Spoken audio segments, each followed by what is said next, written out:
Halo teman-teman sekalian, saya Mahfud. Saya di sini akan membahas perbandingan antara pendidikan yang ada di Indonesia dan Kanada. Dimana jika kita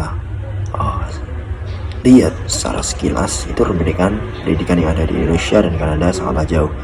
Tapi apakah benar demikian? Mari kita cek faktanya seperti apa. Mari kita cek. Kita mulai dari negara Kanada terlebih dahulu. Di negara Kanada ini merupakan sebuah negara yang besar yang terletak di utara benua Amerika. Kanada sendiri merupakan negara yang mempunyai iklim yang sama seperti negara-negara Nordik lainnya. Negara ini juga pernah dijajah oleh Prancis dan dimerdekakan oleh Inggris. Jadi dari sejarahnya tersebut, itu negara ini bisa dikatakan sebagai negara persemakmuran Inggris, di mana sistem negaranya itu menganut sistem negara monarki konstitusional. Jadi agak mirip lah dengan Inggris. Dan Kanada sendiri merupakan negara yang mempunyai ekonomi yang besar. Bisa dikatakan jika kita melihat dari indeks perekonomian dunia, itu Kanada menempati urutan ke-10 dari negara-negara yang bisa dikatakan Commonwealth, negara-negara yang udah makmur. Dan dari segi indeks pembangunan manusianya sendiri, itu negara Kanada berada di 15 teratas dari negara-negara yang bisa dikatakan udah mature dalam hal pembangunan sumber daya manusianya. Kanada sendiri ini merupakan sebuah negara yang mempunyai pendidikan yang bisa dikatakan bagus. Karena apa? Karena dari segi pendidikannya sendiri, itu Kanada menerapkan sistem pendidikan yang bisa dikatakan beda dengan sistem pendidikan yang ada di kawasan Asia Pasifik seperti Indonesia, seperti Jepang, terus Korea Selatan, terus Indonesia, Filipina, dan negara yang ada di kawasan Asia Tenggara. Maka dari itu cukup menarik jika kita bandingkan pendidikan yang ada di Indonesia dan Kanada. Lalu jika kita bandingkan negara Kanada dan negara Indonesia, jika kita bandingkan head to head dari segi ekonominya, itu sangat apa ya, bisa dikatakan sangat jauh jika kita bandingkan dari pembangunan ekonominya. Negara Kanada bisa dikatakan pendapatan GDP-nya itu sangat tinggi jika dibandingkan dengan Indonesia, di mana mereka mempunyai sumber daya yang luas, SDM-nya juga bagus, lalu teknologinya juga mumpuni. Itulah mengapa dari ekonominya ini negara Kanada itu bisa memajukan pendidikannya. Salah satu tolak ukur kemajuan pendidikan itu juga bisa kita lihat dari pembangunan ekonominya. Jika ekonomi di sebuah negara itu bagus, otomatis sistem yang ada di negara tersebut akan membaik, dan sistem jika udah membaik itu akan berimpact ke bidang-bidang lainnya seperti pendidikan, terus militer, ekonomi, politik, dan lain sebagainya. Lalu jika kita tinjau dari segi pendidikan, negara Kanada merupakan negara yang sangat getol untuk memajukan pendidikan yang ada di negaranya. Jika kita melihat beberapa artikel yang ada di New York Times atau di BBC atau CNN, itu jika kita melihat berita-berita yang ada di sana, Kanada itu sangat konsen dalam hal kemajuan pendidikan. Dimana jika kita melihat anggaran dari belanja pemerintah, itu sektor pendidikan menempati urutan kedua setelah kesejahteraan sosial. Ini tidak dipungkiri mengapa Kanada merupakan sebuah negara yang memiliki pendidikan yang bisa dikatakan salah satu dari sekian banyak pendidikan yang baik di dunia. Lalu angkatan prakerja yang ada di Kanada itu lebih banyak didominasi oleh kalangan orang yang berpendidikan, di mana 8,1 itu merupakan kalangan dari universitas atau S1 ke atas. Lalu ada 15% di antara semua populasi didominasi oleh pendidikan vokasi atau di atasnya pendidikan SMA, dan 9% itu didominasi oleh pendidikan SMA. Ini udah jelas. Jika kita bandingkan dengan pendidikan yang ada di Indonesia, angkatan prakerjanya itu lebih banyak didominasi oleh kalangan orang yang non pendidikan. Bukan berarti pendidikan di Indonesia itu jelek, bukan berarti begitu.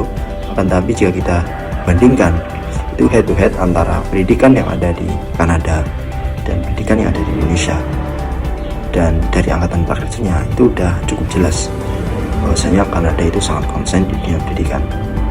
Lalu Kanada ini menyediakan pendidikan yang sangat murah dan bisa dikatakan gratis juga, karena dari SD sampai universitas itu pemerintah memfasilitasi semua, mulai dari masuk SD sampai lulus universitas itu gratis di Kanada. Jadi bisa dikatakan pemerintah itu sangat memperhatikan dari kesejahteraan pendidikannya itu sendiri. Maka dari itu Kanada menggelontorkan dana urutan kedua dari kesejahteraan sosial tadi, dari anggaran negara tadi. Di Kanada sendiri itu pendidikan dasar, pendidikan menengah, pendidikan tinggi itu bisa dikatakan mirip dengan Amerika Serikat, di mana sistemnya menganut desentralisasi dari sektor politik. Namun dari segi pendidikan itu per provinsi atau per wilayah itu memiliki sistem pendidikan sendiri-sendiri, memiliki kebijakan sendiri-sendiri. Jika dibandingkan antara wilayah satu mungkin di Ontario, lalu di Ottawa, lalu di mana lagi gitu, itu sangat beda-beda karena mereka atau sistem pendidikan yang ada di Kanada itu per wilayah mempunyai pemerintahan sendiri-sendiri, atau bisa dikatakan pemerintahan pendidikan sendiri-sendiri. Lalu pada ujungnya mereka akan mempertanggungjawabkan pemerintahnya yang ada di pada setiap daerah itu ke pemerintahan pusat, di mana ini pemerintah yang ada di ibu kota Kanada itu sendiri. Lalu pendidikan prasekolah yang ada di Kanada itu mulai dari 6 sampai 7 tahun yang ada di Manitoba, Ontario, Quebec, dan School Board itu hampir sama dengan pendidikan yang ada di Indonesia. Lalu kita berangkat ke sistem manajemen kurikulum atau metodologi pendidikan yang ada di Kanada. Sistem berganti besar-besaran antar satu kurikulum ke kurikulum lainnya. Pada kurun waktu kalau nggak salah 1960 itu mulai dari konsep seperti belajar JIT Center, lalu continuous progress, team teaching, lalu ada discovery method, open plan school, dan audio visual aids. Dari beberapa kurikulum tersebut rupanya Kanada belum menemukan sistem yang memang benar-benar cocok bagi masyarakatnya. Maka dari itu Kanada merombak besar-besaran dari kurikulum sebelumnya ke kurikulum yang berikutnya. Mereka mulai menganut sistem pendidikan desentralisasi, di mana provinsi diberi wewenang untuk menjalankan pendidikannya masing-masing. Namun dari provinsi-provinsi tersebut itu mereka mempertanggungjawabkan sistem pendidikannya ke lokal board atau pemangku pendidikan yang ada di wilayah tersebut. Misalkan di wilayah Ontario atau Quebec itu memiliki pendidikan yang berbeda antara satu dan yang lain. Namun akan ada penengah di mana sistem pendidikan yang ada di Quebec dan Ontario ini tidak boleh keluar jalur dari kerangka yang sudah ditetapkan tersebut. Maka dari itu pendidikannya yang ada di Quebec dan Ontario akan selalu terukur karena ada kerangka yang membatasi metodologi atau kajian pendidikan yang ada di dua negara bagian tersebut. Lalu untuk kurikulumnya itu Kanada mulai mengurangi mata pelajaran yang berbau teoretikal seperti agama, lalu budaya dan lain-lain, dan lebih menekankan kepada mata pelajaran yang berbau eksakta seperti sains, matematika, fisika, lalu bahasa, geografi, dan lain sebagainya.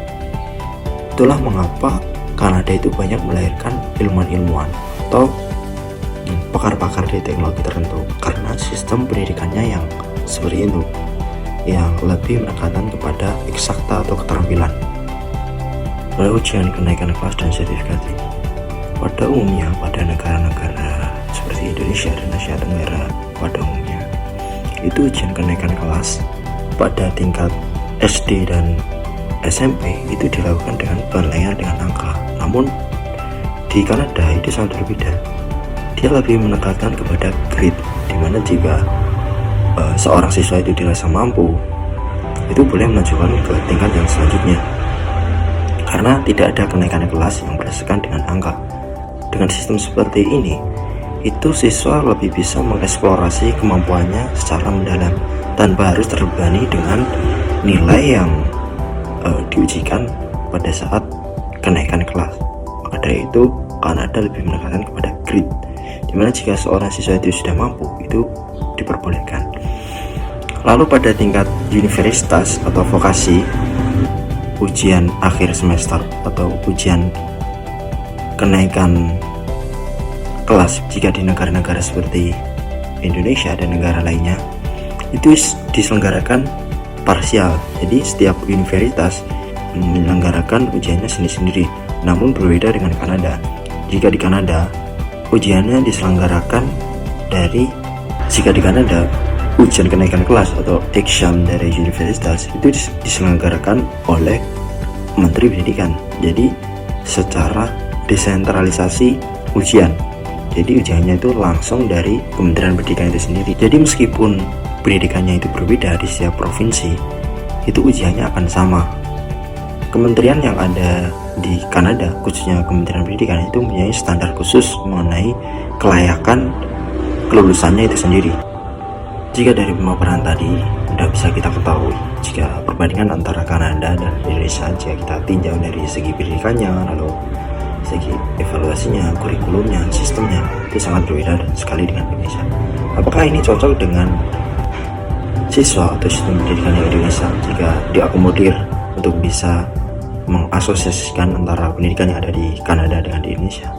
Belum tentu juga berhasil, karena demografi, terus budaya, terus sistem pendidikannya, terus ekonominya itu sangat berbeda dengan Indonesia. Dari itu, dari perbandingan pendidikan yang ada di Kanada dengan pendidikan yang ada di Indonesia, mulai dari segi kurikulumnya itu sangat berbeda yang ada di Kanada dengan pendidikan yang ada di Indonesia. Pendidikan di Indonesia itu lebih menekankan kepada kemampuan siswa itu harus menguasai semua hal bidang, berbeda dengan kurikulum yang ada di Kanada yang lebih menitik beratkan kepada kebebasan dalam memilih mata kuliah atau jurusan, di mana pendidikan di Kanada juga lebih tidak terpaku kepada kurikulum-kurikulum yang terdahulu, jadi lebih fleksibel. Universitas atau pendidikan yang ada di SD atau SMA itu lebih bisa fleksibel karena pemerintahannya, pendidikannya itu berbasis kepada provinsi atau lokal wilayahnya, berbeda dengan Indonesia yang basis pendidikannya terpusat kepada pemerintahan pusat dari Kementerian Pendidikan. Itu sangat berbeda dengan yang ada di Kanada. Dan itu jika ditinjau dari segi pendidikannya, terus ekonominya, itu sangat jauh berbeda. Lalu jika kita bandingkan dari segi evaluasi kurikulumnya, di mana jika ujian kenaikan kelas atau ujian kenaikan semester itu kalau Kanada bersifat desentralisasi, yaitu dari Kementerian Pendidikannya langsung, tapi jika di Indonesia itu setiap universitas itu menyelenggarakan pendidikannya sendiri sesuai dengan bidang atau prodi yang diikutinya. Jadi jika di Kanada itu kelulusan mahasiswa itu ditentukan oleh Kementerian Pendidikan, tapi jika di Indonesia itu kelulusan seorang mahasiswa itu ditentukan oleh universitasnya itu sendiri. Jadi sangat berbeda dari sistem pendidikan, lalu kurikulumnya itu sangat berbeda.